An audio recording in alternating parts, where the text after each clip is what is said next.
Have you ever wondered how to find true inner peace amidst the daily chaos? Buddhism offers us millennial teachings that guide us toward acceptance and detachment, showing us that what is meant for us will come at the right time. Through stories and parables, we will learn to let go of what doesn't belong to us and embrace with serenity what life offers.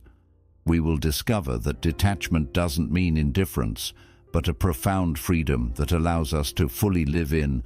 Join us on this journey of self-discovery and personal transformation, where together we'll explore how to apply these teachings in our daily lives to achieve a fuller, more conscious existence. The art of detachment, freeing the soul. Once upon a time, a monk was carrying a porcelain cup his master had gifted him. He cherished it deeply, admired it, and kept it by his side at all times. One day the cup fell to the floor and shattered into 1,000 pieces. The monk felt an emptiness in his chest, but his master calmly said, "That cup was already broken from the beginning." Detachment is not indifference or resignation.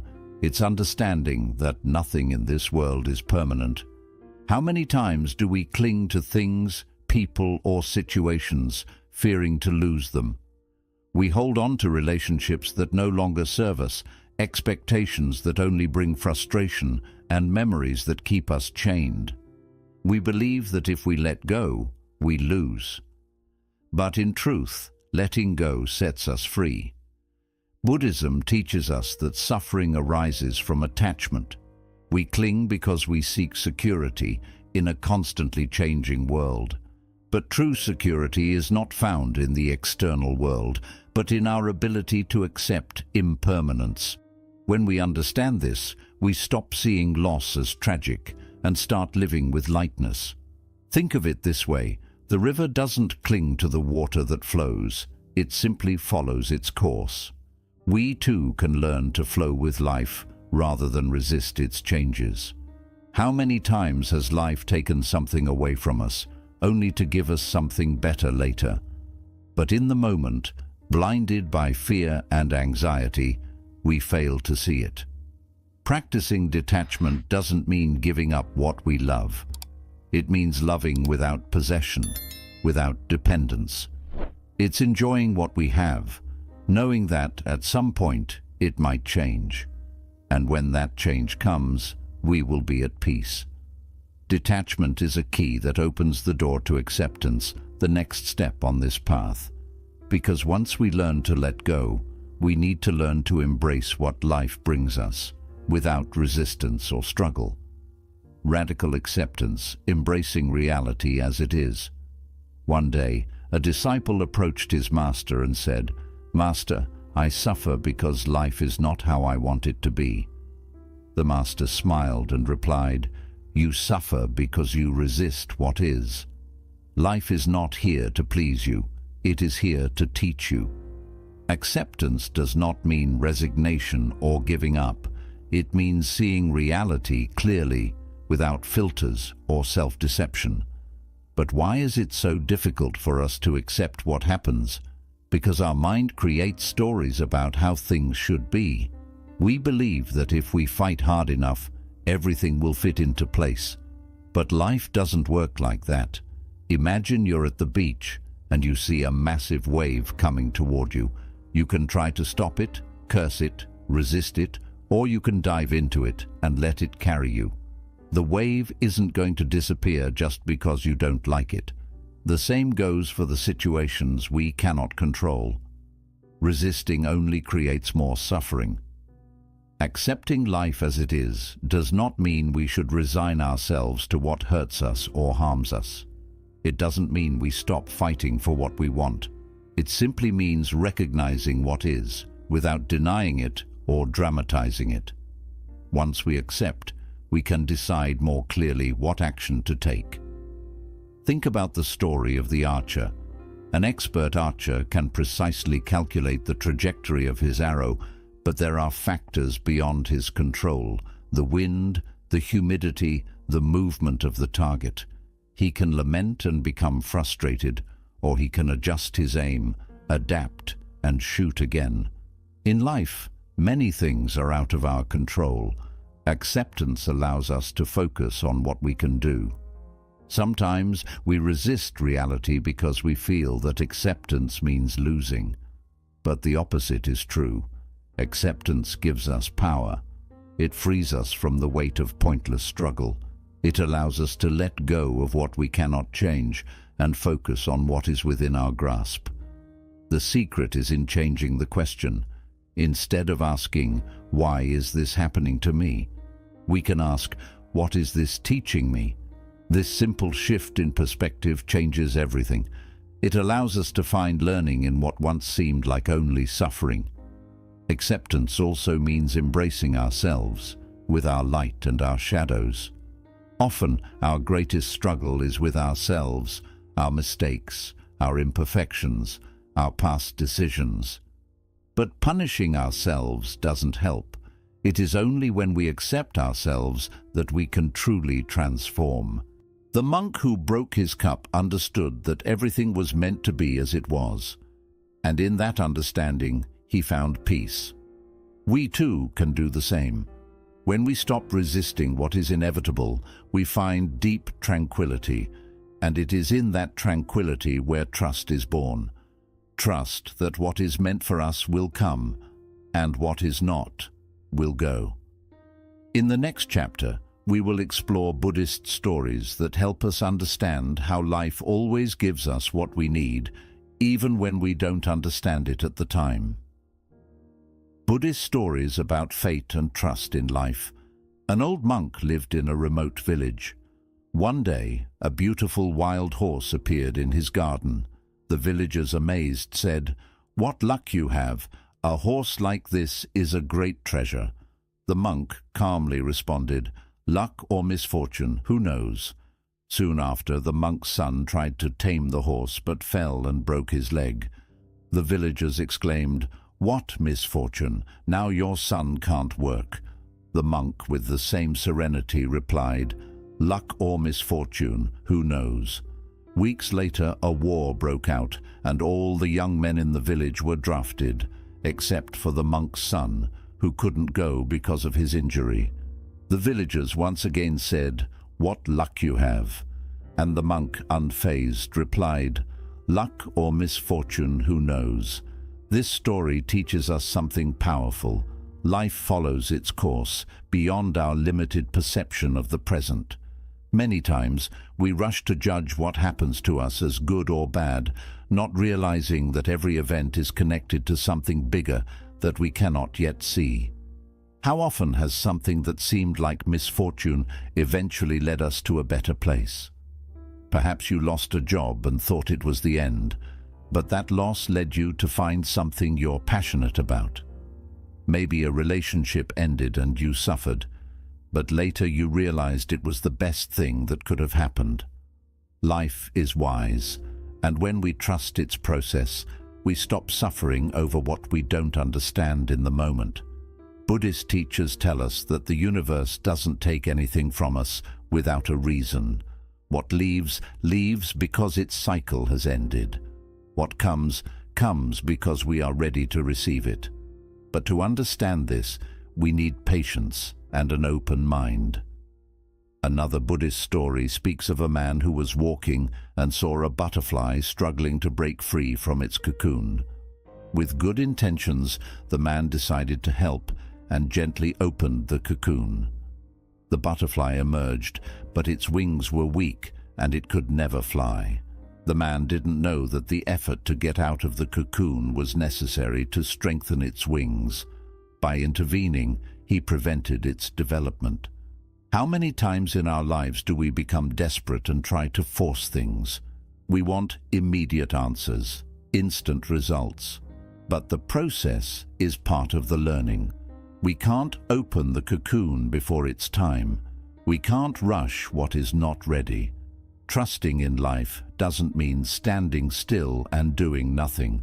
It means doing our part, but without anxiety. Like the farmer who plants his crop and tends to it, but doesn't pull up the plants to make them grow faster. He knows that everything has its own rhythm.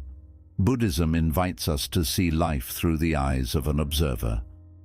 Instead of resisting or fighting what happens, we can look at it with curiosity. What is this situation teaching me? Sometimes the lessons aren't immediately obvious, but if we look back, we see that everything has had a purpose. Accepting uncertainty isn't easy, but it's liberating. It allows us to live with less fear, with less anxiety. It lets us enjoy the present without obsessing over the future. Because in the end, what is meant for us will come, and what isn't will leave. And on this path of trust, there is a powerful tool that helps us find clarity amid chaos. Meditation. In the next chapter, we'll explore how meditation allows us to connect with inner peace and strengthen our trust in life.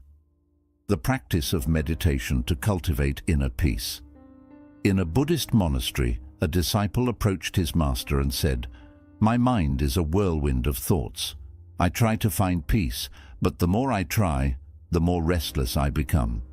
The master smiled and asked him to take a glass of water with dirt in it and shake it.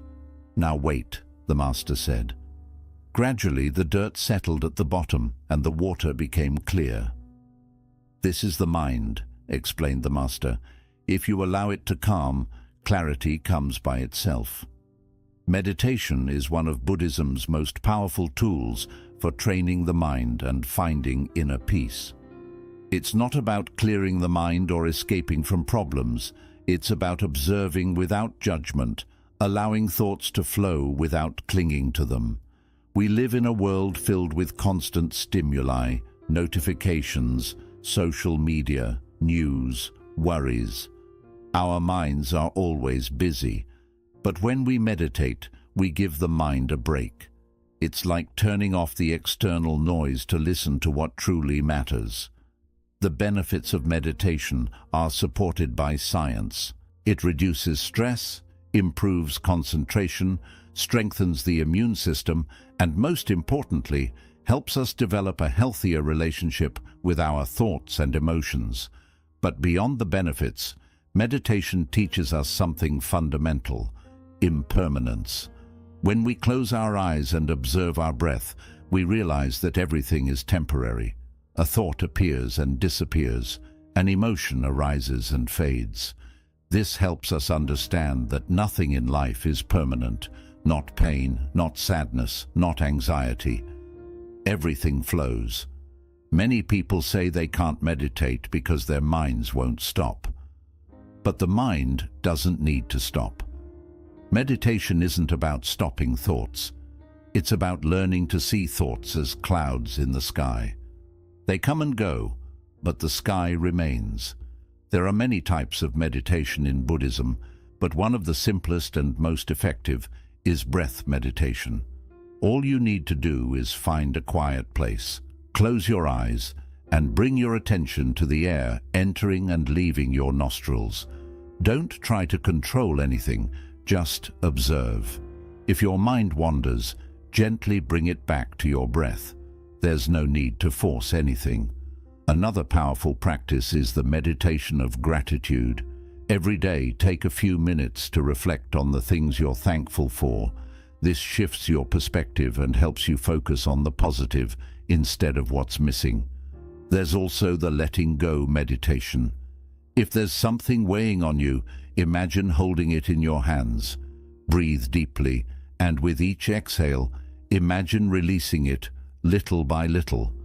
It's a simple practice, but incredibly powerful for releasing emotional burdens. As we meditate regularly, we begin to notice changes. We react less to difficulties. We feel more peace in our daily lives. We learn to live with greater presence. And this presence is key to letting go of control and flowing with life, which is the next step on our journey. Next chapter, we'll explore how to trust the universe and release the need to control every detail of our existence. Letting go of control and flowing with the universe. One day, a disciple was standing by the river with his master. As they watched the water, the master said, "Look at how it flows without resistance, adapting to every rock, every curve, every change in the path.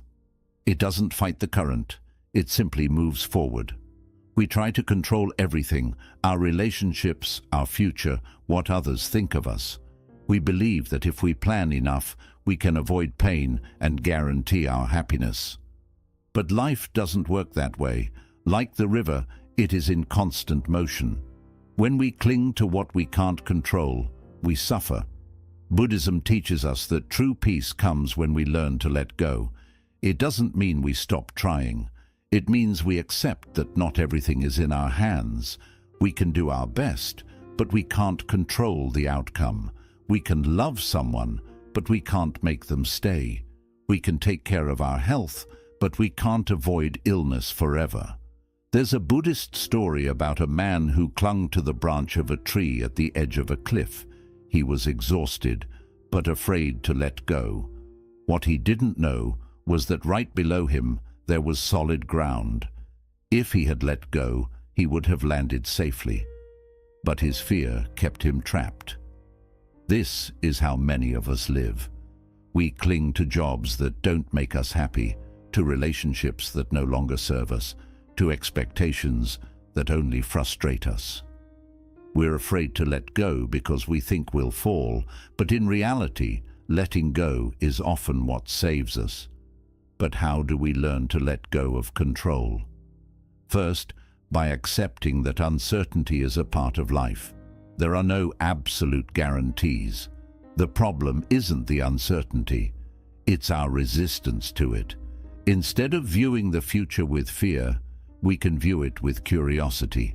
What opportunities will life bring me? It also helps to remember that many times what we think is a problem is actually a doorway.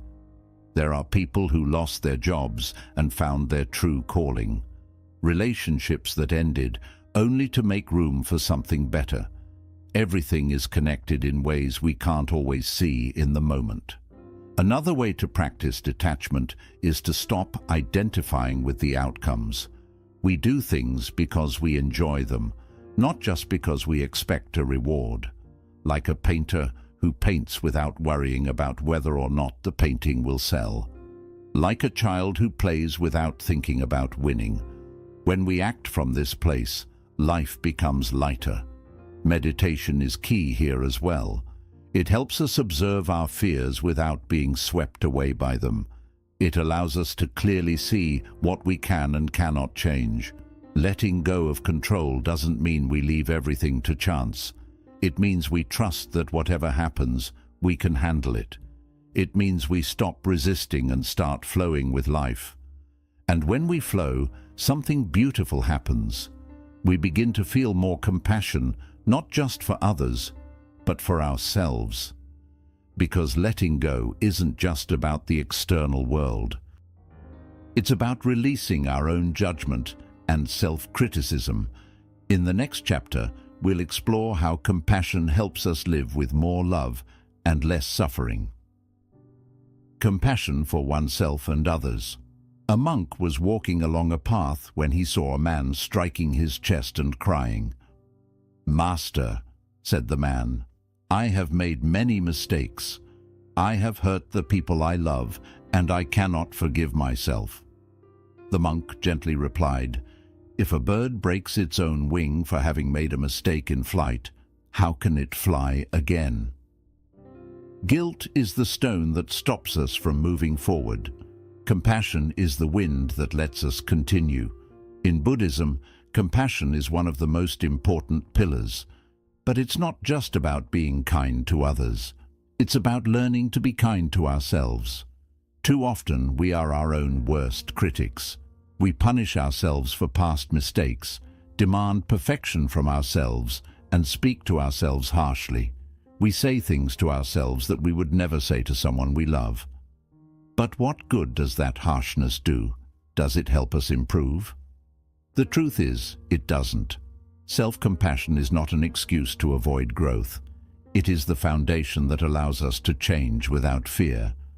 A tree doesn't grow stronger by being struck, but by being watered with patience. There is a Buddhist practice called metta bhavana, or loving-kindness meditation. It involves repeating compassionate phrases, first towards ourselves and then towards others. It begins with something as simple as, "May I be well, may I be happy, may I live in peace." At first, it may feel strange. Many people find it difficult to wish happiness for themselves because they feel they don't deserve it.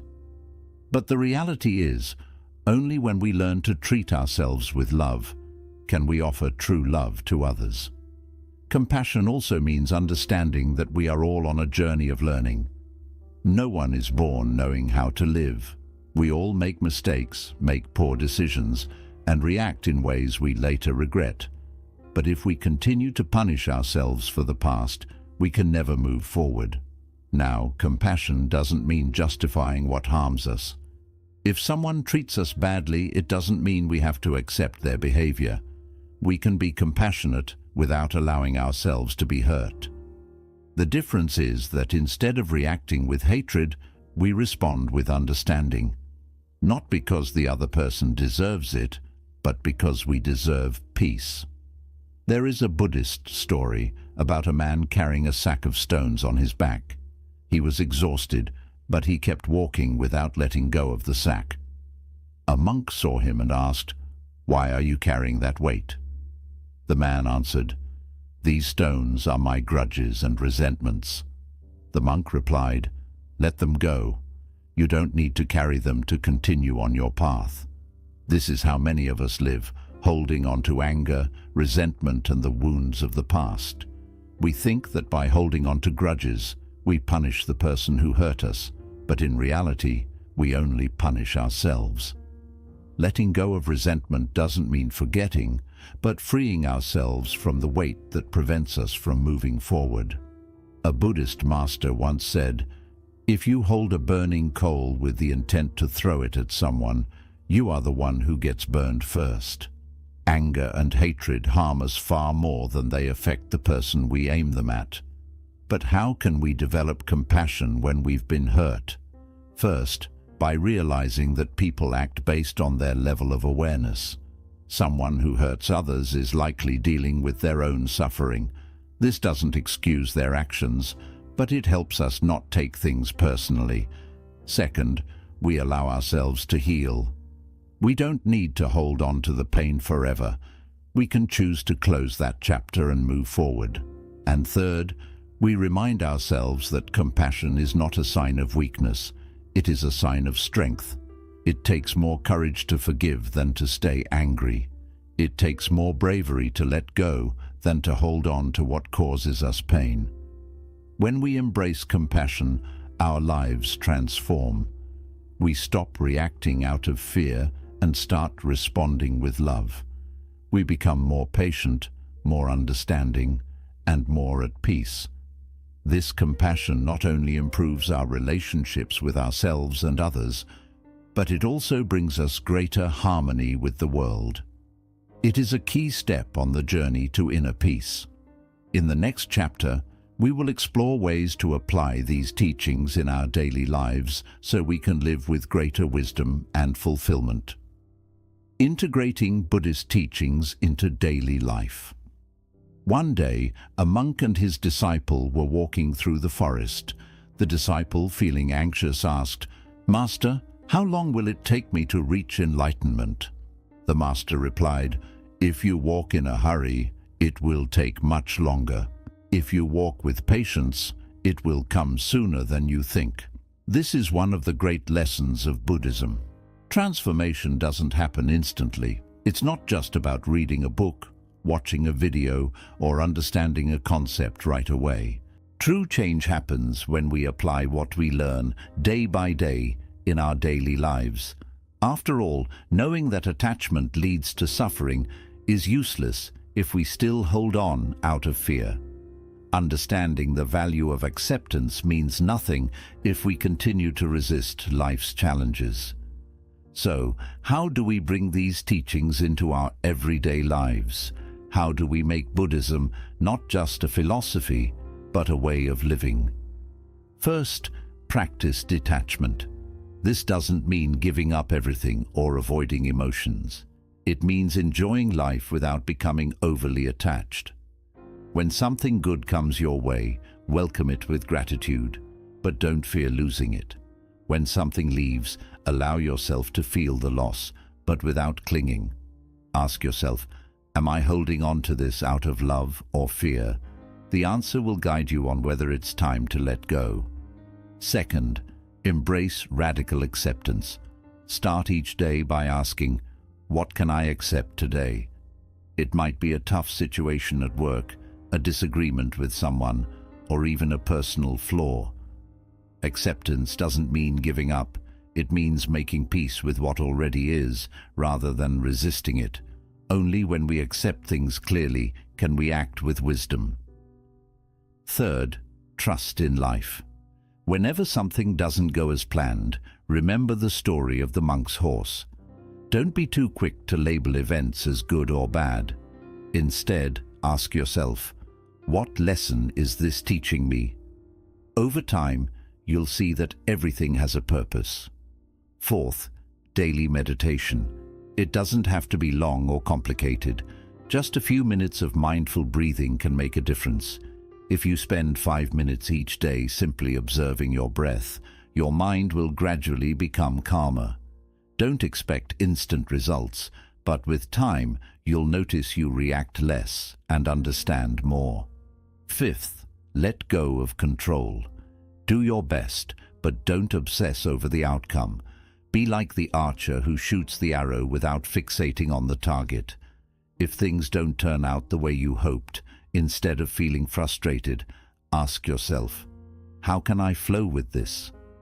Remember, the best things in life aren't always planned. They happen when we stay open to receiving them. Sixth, compassion in every action. You don't need grand gestures to practice compassion. A simple act of kindness, a word of encouragement, or even a smile can brighten someone's day. But most importantly, be compassionate with yourself. Instead of criticizing yourself for every mistake, speak to yourself as you would to a dear friend. Life is a journey that is always moving forward. Don't expect to reach a state of perfect enlightenment. It's not about arriving at a final destination, but about walking the path with awareness. There will be days when you forget all of this and react with attachment, fear, or frustration. And that's okay. Learning is not a straight path. What matters is that you return to these principles again and again. Buddhism is not just a theory, it is a practice. The best way to integrate it is to live it, to experience it, to make mistakes, and to keep moving forward. Each day is a new opportunity to apply these teachings, to let go a little more, to trust a little more, and to live with greater peace. If this video has helped you, subscribe to the channel to continue exploring these life-changing teachings. Leave a comment sharing which lesson resonated most with you, and if you've ever experienced how life unfolds in its own time. We'd love to hear from you. See you in the next video.